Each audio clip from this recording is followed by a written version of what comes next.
بچوں کا پروگرام ختم ہوا، اب علماء کرام کے بیانات شروع ہوں گے۔ آپ حضرات دل جمعی کے ساتھ بیٹھے رہیں اور علماء کرام کی باتوں کو غور سے دھیان سے سنیں، کیونکہ علماء کرام نے آپ کے بچوں کو پروگرام کو دیکھا اور ان حضرات نے آپ کے بچوں کے تئیں اور آپ کے گاؤں کے تئیں کیا تاثر لیا اور ان لوگوں نے اس بارے میں کیا فکر کی، وہ انشاءاللہ ابھی آپ کے سامنے بیان کریں گے۔ عزیزان محترم، تاریخ انسانی شاہد ہے کہ خطابت نے اس چمنستان عالم میں بڑے بڑے کارنامے انجام دیے ہیں۔ خطابت نے ایمان و یقین کی شمعیں روشن کی ہیں۔ خطابت نے رشد و ہدایت کے دریا بہائے ہیں۔ خطابت نے تمام لوگوں کو راہ راستے کی طرف لانے میں ایک بہت بڑا کام کیا ہے۔ خطابت نے مظلوموں کے خلاف آواز بلند کرنے میں ایک بہت بڑا کردار ادا کیا ہے۔ خطابت نے میدانوں کے میدان فتح کیے ہیں۔ خطابت نے قلعوں کے قلعے فتح کیے ہیں۔ دوستوں، یہی خطابت جب نبی کی زبان پر پہنچی تو دعوت و ہدایت بن گئی۔ جب کسی وائس کی زبان سے آشنا ہوئی تو نصیحت بن گئی۔ جب کسی مجاہد نے اسے اپنایا تو نعرے انقلاب بن گئی۔ جب کسی قائد یا سیاسی لیڈر نے اسے اپنایا تو ترانے سیاست بن گئی۔ الغرض خطابت نے ہر زمانے میں الگ الگ رنگ و روپ میں جوہر دکھائے ہیں، کیونکہ خطابت میں جادو ہے، سحر ہے، تاثیر ہے۔ شاعر کہتا ہے کہ خطابت وجد میں آئے تو پھر ہتھیار بن جائے، خطابت وجد میں آئے تو پھر ہتھیار بن جائے، کبھی خنجر کبھی نیزہ کبھی تلوار بن جائے۔ خطابت کی گلفشانی مسلم ہے زمانے میں، خطابت کی گلفشانی مسلم ہے زمانے میں۔ یہ نجاشی کے آگے جعفر تیار بن جائے۔ تو آئیے دوستوں، اسی خطابت کا ایک نمونہ ملاحظہ کرنے کے لیے میں دعوت اسٹیج دوں گا سیوڑا سے تعلق رکھنے والے حضرت مولانا محمود الرحمان صاحب قاسمی دامت برکاتہ العالیہ کو کہ حضرت والا تشریف لائیں اور ہم سامعین کو اپنے پرمغز خطاب سے بہرامند فرمائیں۔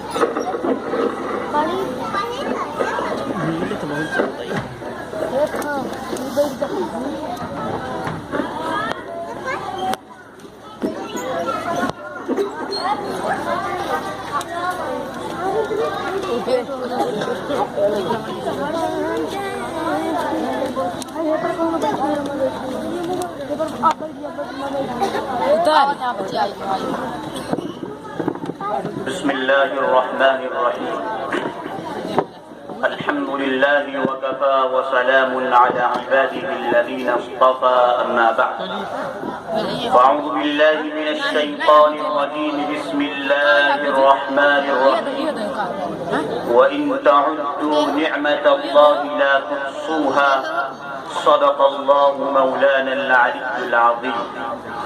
قال النبي صلى الله عليه وآله وسلم: خيركم من تعلم القرآن وعلمه، أو كما قال صلى الله عليه وآله وسلم۔ محترم حضرات اور معزز علماء کرام، یہ بچوں کا پروگرام آپ نے سنا اور دیکھا۔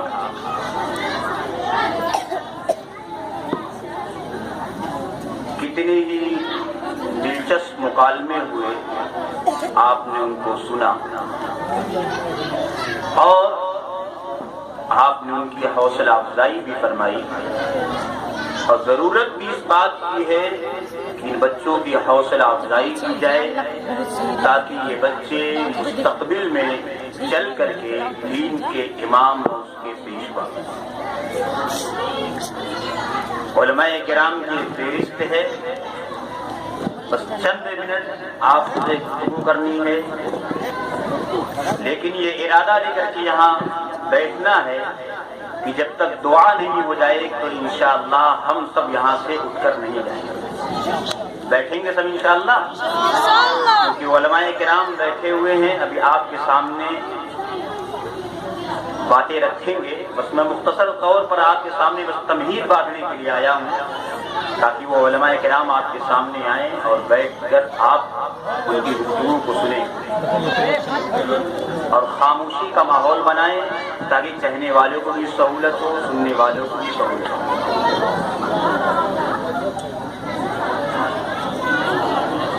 میں نے جس آیت کا انتخاب کیا وَإِن تَعُدُّوا نِعْمَةَ اللَّهِ لَا تُحْصُوهَا، اللہ کی اس دنیا میں بے شمار نعمتیں، بے انتہا نعمتیں ہیں. اگر آپ ان کو شمار کرنا چاہیں، ان کو گننا چاہیں تو آپ گن نہیں سکتے. ایمان ایک بہت بڑی نعمت ہے. ایمان کے ساتھ ساتھ اللہ نے اور بھی نعمتیں اللہ نے ہم کو عطا فرمائی ہیں جن کا ہم احاطہ نہیں کر سکتے. خود انسان اپنے جسم میں نگاہ دوڑائے تو بے شمار نعمتوں سے لبریز نظر آتا ہے.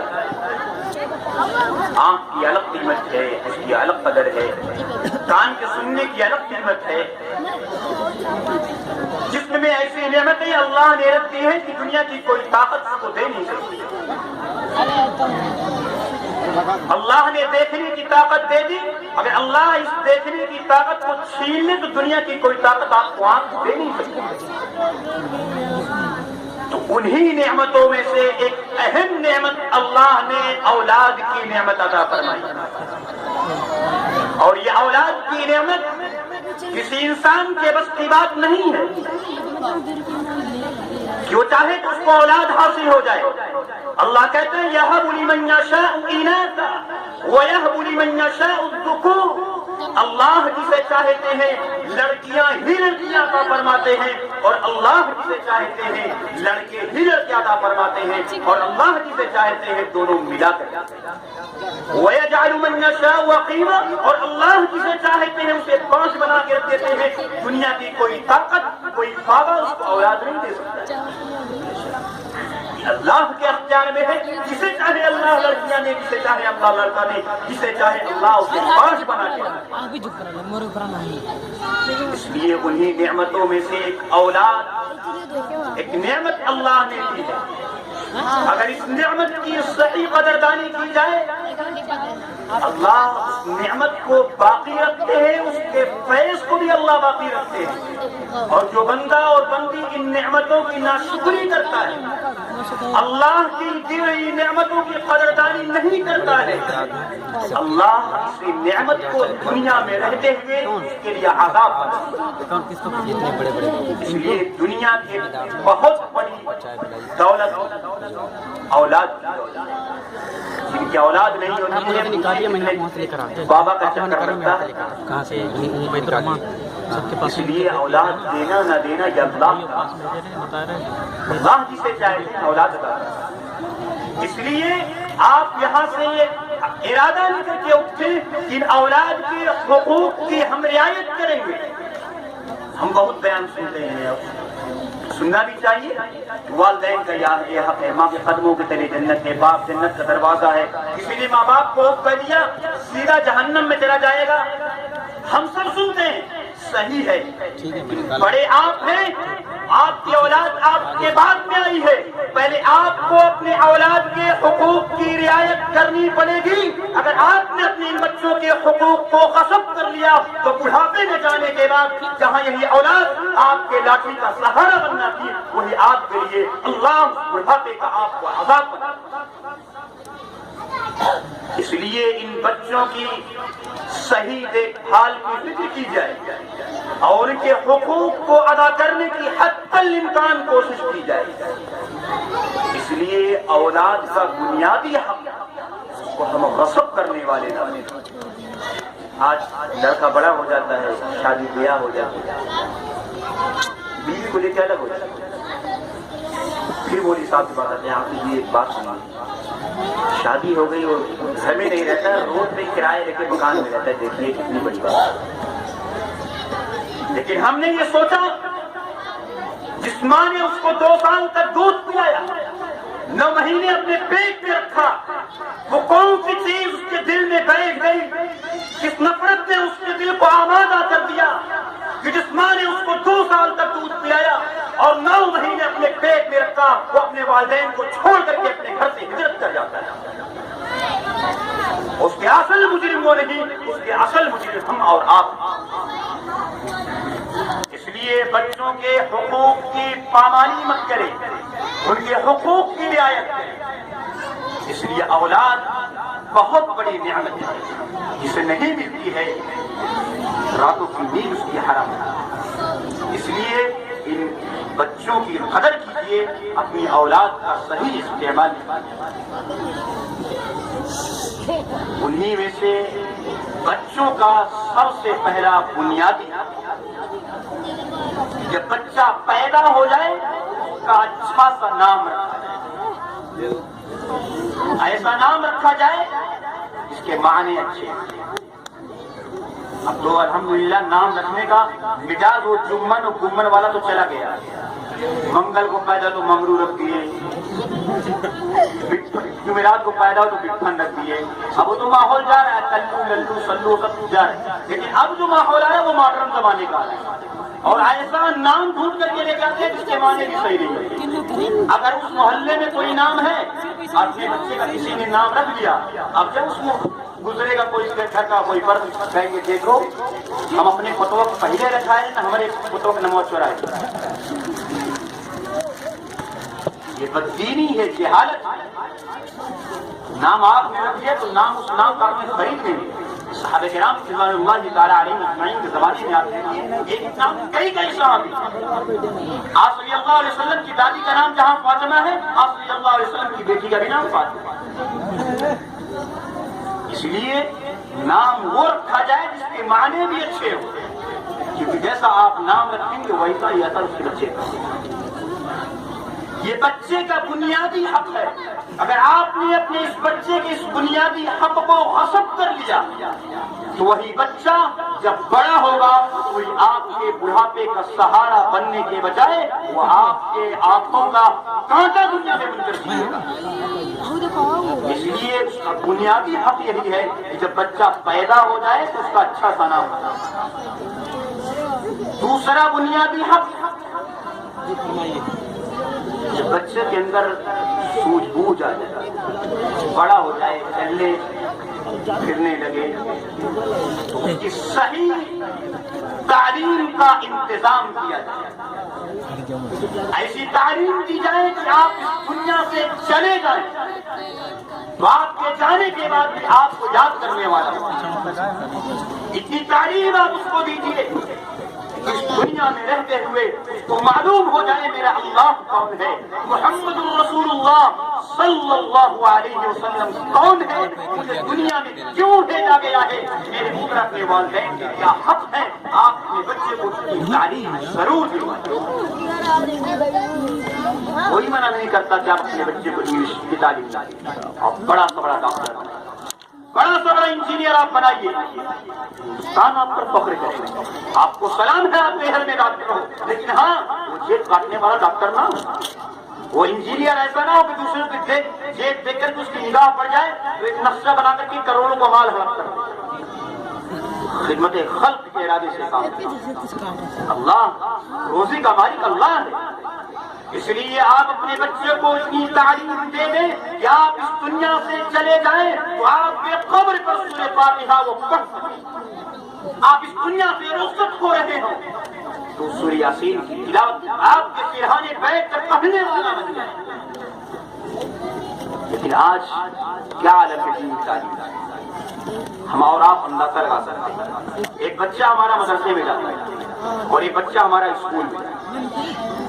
مدرسے والے بچے کی کنڈیشن یہ ہوتی ہے اس کو بوریا کا ایک جھولا بنا دیتے اور اس میں بوریا رکھتے ہیں اور اس کے پاس کندھے پر ٹانگ دیتے ہیں اور ایک روٹی اس میں دال رکھ کر کے دے دیتے ہیں. وہ راستے میں کھاتے ہوئے مدرسے پہنچ جاتا ہے. اور دوسرے اسکول کی حالت آپ دیکھیں, یہاں اللہ کے رسول کی تعلیم دی جاتی ہے, قرآن پاک کی تعلیم دی جاتی ہے, اس قرآن کو پڑھایا جاتا ہے جس کو پہنچانے کے لیے صحابہ کرام نے اپنے خون کو پانی کی طرح بہایا. جس قرآن کے بارے میں اللہ نے ارشاد فرمایا ذالک الکتاب ھدی للمتقین, آپ صلی اللہ علیہ وسلم نے ارشاد فرمایا خیرکم من تعلم القرآن وعلمہ. یہ ہمارے معاشرے میں ہو رہا ہے. ایک طرف بچہ مدرسے میں جا رہا ہے, دوسرے اسکول میں جا رہا ہے. مدرسے میں بھیجنے کا یہ عالم ہے اور اسکول میں بھیجنے کا یہ عالم ہوتا ہے کہ بچے کو صبح نہلایا جاتا ہے, کریم پاؤڈر سے اس کو تیار کرایا جاتا ہے, موزے اور جوتے اس کو پہنائے جاتے ہیں اور روڈ پہ ان کی ماں یا ان کے والد اس کو لے کر کے کھڑے رہتے ہیں کہ وہ گاڑی آئے گی اور وہ بس آئے گا, اس میں بٹھایا جائے گا اس کو اور اس کے بعد اسکول کی طرف روانہ ہو جائے گا. دونوں میں آپ خود فرق محسوس کیجئے. جب آپ اس طریقے سے اپنے اولاد کے درمیان آپ نے خود فرق رکھ دیا تو جب بچہ وہ بڑا ہوگا تو کیا وہ آپ کی خدمت کرنے والا بنے گا؟ ہم نے یہ دوہرا معیار کیوں بنایا ہے؟ کیا اللہ کا قرآن اس لائق نہیں, محمد الرسول اللہ صلی اللہ علیہ وسلم کی تعلیم اس لائق نہیں کہ ہم اپنے بچے کو جب تیار کریں تو اس کے صاف و صفائی کا خیال رکھیں اور جو ہم علم کی طرف بھیجتے ہیں جہاں سے ہماری اس دنیا سے چلے جانے کے بعد سارا علم دنیا میں کھڑا رہ جائے گا, اس کو تیار کرنے کے لیے اتنا ساز و سامان مہیا کرتے ہیں, اتنا انتظام کرتے ہیں. اس کے مصیب کون ہے, کون پرد دلا رہا ہے؟ اور یہی بچہ جب بڑا ہو جاتا ہے تو اللہ اسی بچے کو اس بوڑھے باپ کے لیے اس کے آپ کو آزاد بنا دیتا ہے. یہ ہمارے معاشرے میں ہو رہا ہے. بچہ بڑا ہو جاتا ہے, بیوی کو لیتے ممبئی چلا سالوں تک فون نہیں کرتا, خرچہ نہیں دیتا. اس کے مجرم وہ نہیں, اس کے مجرم ہم خود ہیں. ہم نے اپنے بچے کو صحیح دینی تعلیم و تربیت کا انتظام نہیں. اس لیے ہر مسلمان پر یہ ضروری ہے کہ اتنی تعلیم اس کو دی جائے, اس کو معلوم ہو سکے کہ دنیا کیا ہے, میں دنیا میں کیوں بھیجا گیا ہوں, اللہ کے رسول صلی اللہ علیہ وسلم کون تھے, اللہ کون ہے, کیا عقیدہ ہونا چاہیے. اس لیے اپنے بچے کو اتنی تعلیم دیجیے جو آپ کے حق کو پہچاننے والا ہے. جب آپ اس کے حق کو ادا کریں گے تو وہی بڑا بچہ جب بڑا ہوگا تو آپ کے حقوق کا لحاظ رکھے گا. اور جب آپ اپنے اس بچے کے حق کو آپ غصب کر لیں گے وہی بچہ آپ کے لیے آپ کے آنکھوں کا کانٹا بن جائے گا. آپ کے بڑھاپے کا سہارا بننے کے بجائے وہ آپ کے بڑھاپے کا عذاب بن جائے گا.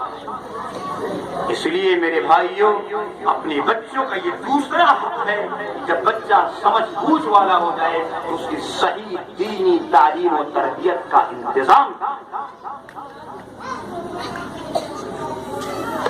کس تعلیم کی طرف؟ اس کے بارے میں اللہ کے رسول صلی اللہ علیہ وسلم نے فرمایا خیرکم من تعلم القرآن وعلمہ. ساری دنیا کے ڈاکٹر انجینئر ایک طرف ہو جائیں, بڑی بڑی کوٹھیوں اور بنگلوں میں رہنے والا اور پوری دنیا کے ساز و سامان سے لیس ہو کر دنیا میں زندگی گزارنے والا ایک طرف بیٹھا ہو اور دوسری طرف ٹوٹی ہوئی چٹائی پر بیٹھ کر کے قال اللہ قال الرسول کی تعلیم حاصل کر رہا ہو. اللہ کے رسول صلی اللہ علیہ وسلم کا فرمان ہے خیرکم من تعلم القرآن وعلمہ. وہ دنیا والے سے قدر جہاں افضل اور بہتر ہے اللہ کی نگاہ میں جو اللہ کے اس کلام کو سیکھنے کے لیے کوشش کر رہا ہے اور سمجھنے کی اور پڑھنے کی یہ تو جہد کر رہا ہے. یہ وہ قرآن ہے اتر کر حرا سے سوئے قوم میں آیا, وہ ایک نسخہ کیمیا سا کھلایا, وہ بجلی کا کڑکا تھا یا سو دہانی عرب کی زمین اس کی ساری. اس لیے قرآن پاک کی تعلیم اپنے بچے کو دلائیے.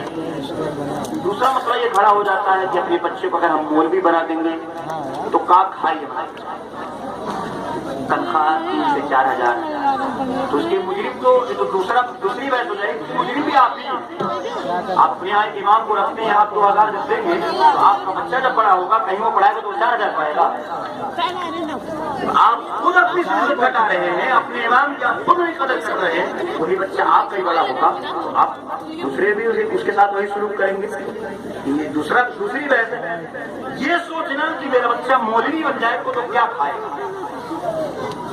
اللہ نے علم کے اوپر یہ دنیا کے میں جو اعلیٰ عہدیداران ہوتے ہیں, جن کے پاس مال و دولت کی ریل و پیل ہوتی ہے, یا اعلیٰ خاندان کے ہوتے ہیں, اگر روزی انہیں کے ذمہ اللہ لگا دیے ہوتے تو بہت سے کالے کلوٹے اور جس کو لوگ کوئی کسی بات پر ناراض ہو جاتے تو بھوکے رہ جاتے. صبح میں کام کر رہے تھے, کام کرتے کرتے مزدور جو ہے چلا گیا, اب آیا اور کہا کہ میری پگار دے دو. اگر انسانوں کے ہاتھ میں روزی دے دیتے, اور یہ شیخ صاحب غصہ ہے چودھری صاحب, اب وہ مزدور آیا, میں نے آج تمہاری روزی بند جاؤ تم بھوکے سو. روزی کی ذمہ داری اللہ نے انسانوں پر نہیں رکھی. روزی کا مالک اللہ ہے. اللہ نے ہمارے منہ کو بنایا ہے, یعنی جب منہ کو پھاڑ دیا ہے, اس کا مطلب یہی ہے کہ اللہ روزی کا انتظام کریں گے. روزی کا مالک اللہ ہے. جیسے آپ کھاتے ہیں ویسے وہ بھی کھائے گا, اور اس سے اچھا کھائے گا وہ.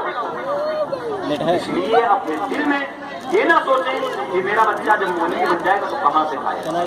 روزی کا مالک اللہ ہے, اللہ دینے والے. یہ اللہ جو کتاب جو دینی تعلیم حاصل کرتے ہیں کسی کو نہیں دیتے. اللہ انہی کو دیتے ہیں جس سے اللہ محبت کرے. شریف میں اعلان ہے, ثم اورثنا الكتاب الذين اصطفينا من عبادنا. ہم اپنی اس کتاب کا مالک انہی لوگوں کو بناتے ہیں جو لوگوں میں سب سے اچھے اور سب سے بہتر ہوتے ہیں. جس سے اللہ محبت فرماتے ہیں, اپنی کتاب کا مالک اسی کو بناتے ہیں اسی کے سینے میں اللہ. اس لیے آپ اپنے بچوں کو دینی تعلیم دلائیے. ان کی تعلیم ہم منع نہیں کرتے, آپ یہ بچے کو دیکھیے, اس بھی ضروری ہے. اتنی تعلیم دیجیے کہ آپ کے حق کو پہچاننے والا بن جائے. آپ اس دنیا سے چلے جائیں تو آپ کو یاد کرنے والا بن جائے. ایک آدھ سورت پڑھ کر کے آپ کو بخش سکے. ایسا نہ ہو جائے کہ آپ چلے جائیں اور ایک مہینے جانے کے بعد 1.5 کلو خرما لے کر کے مولوی صاحب کے پہنچ گیا, ابا کا انتقال ہو گیا, تو بس وہ پہنچا دیا, اس کے بعد چھٹی. پھر اگر آپ نے دینی تعلیم اس کو دی ہے تو ضرور اس کو فکر ہوگی کہ میرا باپ اس دنیا نے مجھے دینی تعلیم دلوایا تھا, جس کے نتیجے میں آج میں لوگوں کے سامنے دین کی باتیں پیش کر رہا ہوں. اے اللہ میرے گئے ہوئے والدین کی مغفرت فرما دے, میرے والد کی مغفرت فرما دے, میری ماں کی مغفرت فرما دے. اس کے دل سے جب جملہ نکلے گا اللہ اس کی دعا کو قبول فرمائیں گے اور اللہ اس کی مغفرت فرمائیں گے. اس لیے آپ اپنے بچوں کو ضرور دینی تعلیم دلائیے, کیونکہ یہ تعلیم آپ کو مرنے کے بعد بھی کام دے گی اور مرنے سے پہلے بھی آپ کو کام دے گی. سکندر بادشاہ کا جب انتقال ہونے لگا, انہوں نے فرمایا تھا کہ جب میرا انتقال ہو جائے تو میرے دونوں ہاتھ کو کفن کے باہر نکال دینا. لوگوں نے پوچھا کیا وجہ ہے, کیوں نکال دینا؟ کہا کہ ساری دنیا کو پیغام پہنچا دینا کہ میں دنیا کا بادشاہ ہونے کے باوجود جب اس دنیا سے جا رہا ہوں تو ننگے بدن ماں کے پیٹ سے آیا تھا, آج سب کچھ چھوڑ کر کے اس دنیا سے اللہ کی طرف جا رہا ہوں. صرف کفن میرے ساتھ میں ہے, میرے کپڑے بھی مجھ سے نکال دیے گئے. اس لیے ہر شخص کو اللہ کے پاس جانا ہے. سارا دنیا کا ساز و سامان, دنیاوی علوم یہی دھرا کا دھرا رہ جائے گا. صرف آپ کے ساتھ جو جائے گا وہ دینی علم ہوگا, جو آپ نے قرآن پڑھا ہوگا, کسی کو دین کی بات بتائی ہوگی, وہ آپ کے ساتھ جانے والے ہیں. ساری دنیا کی چیزیں اس دنیا میں چھوٹ جائیں گی. اور یہ اس لیے وہ بچے بھی مبارکباد کے مستحق ہیں. میں شعر پڑھا کرتا ہوں, ابھی ننھا سا پودا ہے, بڑا ہوگا تو پھل دے گا, ہماری قوم کا بچہ ہوا کا رنگ بدل دے گا. ایک پتھر کی بھی تقدیر سنور سکتی ہے, شرط اتنا ہے کہ سے سوار آ جائے. ماشاءاللہ مولوی عبد الرحمان صلی اللہ علیہ وسلم نے اور حافظ سراج صاحب نے آپ اس گاؤں کو بنانے کے لیے لاک ڈاؤن سے ہی ہمیں محنتیں کی ہیں. آپ ان کی بھی ہمتوں کو سلام کیجیے, کیونکہ ایک بچے کو گھر میں سنبھالنا مشکل ہو جاتا ہے, 7 سال بچے کو سنبھالنا اتنی بڑی قربانی دینی پڑتی ہوگی. اس لیے جو ماحول چل رہا ہے آپ اس ماحول کو بڑھاتے جائیں اور ان نوجوان علماء کرام کی ہمتوں کو آپ توڑے نہیں, ان کی حوصلہ افزائی کریں. یہی مستقبل میں آپ امام آپ کے پیچھے بنیں گے. اللہ ہمیں اور آپ کو عمل کی توفیق عطا فرمائے. وآخر دعوانا الحمدللہ رب العالمین. ماشاء اللہ, آپ نے حضرت والا کا بیان سنا. حضرت والا نے کس طرح انسانوں کو زندگی گزارنی ہے اور اپنے بچوں کو کس نہج پر, کس طریقے پر لانا ہے, کس طریقے سے ان کو دین اسلام کی طرف مائل کرنا ہے. ہمارے اندر کیا کیا کمیاں پائی جاتی ہیں, کیا کیا کوتاہیاں پائی جاتی ہیں, حضرت والا نے ان سب سے ہم سب کو محظوظ فرمایا اور ہم سب کے سامنے اس کی تفصیلی رپورٹ پیش کی اور تفصیلی باتیں بیان فرمائی. مجھے امید ہے کہ آپ حضرات حضرت والا کی بات پر عمل پیرا ہوں گے اور اپنے مستقبل کو سنوارنے کی, بنانے کی اور اپنے بچوں کی مستقبل کو بنانے کی فکر کریں گے. ایک صاحب کی طرف سے حضرت والا کو ایک عطر اور ایک سرما ہدیہ ہوا ہے, میں حضرت والا کو پیش کرنا چاہتا ہوں.